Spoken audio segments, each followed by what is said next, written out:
Sasa dunia kwa pamoja imekubaliana kwamba lazima ziwepo njia za haya makabiliano. Sasa ziko njia mbili kubwa, wataalamu wetu wao wanajua sana, mimi sielewi kwa undani sana, maana na mimi kama nyenye ninajifunza. Ziko njia ambazo zinafanyika kufanya adaptation, na nyingine zinafanyika kufanya mitigation. Sasa maneno mawili kuyatofautisha. Adaptation nafikiri ni kuzuia, kuadapt, kuhimili. Yes, ziko njia ambazo tunazifanya kwa kutengeneza uhimilivu wa mazingira yetu, ili kwamba mazingira yetu yakiweza kuhimili, tutakuwa tumepunguza kiwango cha gesi joto kinachokwenda kwenye ekolojia ya dunia. Njia hizo ni pamoja na upandaji wa misitu, tunatengeneza uhimilivu. Njia hizo ni pamoja na kulinda vyanzo vya maji, tunatengeneza uhimilivu.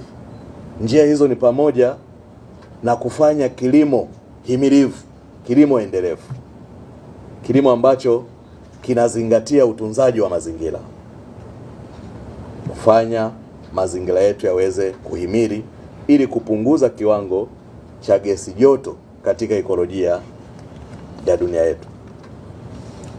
Lakini vile vile mitigation, kama ilivyo kutumia nishati mbadala, kutumia gesi asilia na njia nyingine kama hizo.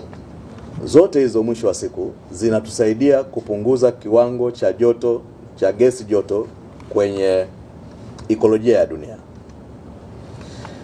Biashara hii ya kaboni imetumika kama njia na mkakati wa kuyatekeleza hayo, kwamba watu wasitunze tu vyanzo vya maji, watu wasitunze tu misitu na kupanda misitu, watu wasifanye tu kilimo himilivu, lakini wanapoyafanya hayo yote niliyoyataja, wayafanye huku wakiendelea kustawisha uchumi wao, kwa maana wakiendelea kuingiza kipato.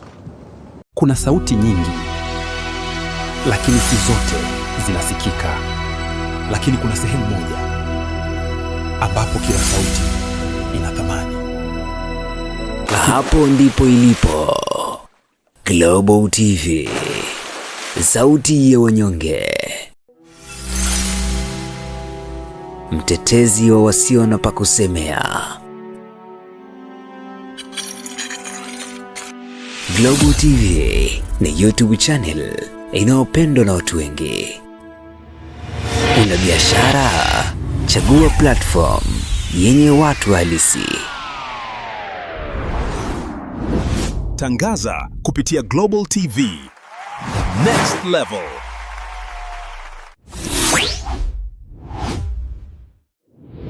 Chukua hatua sasa.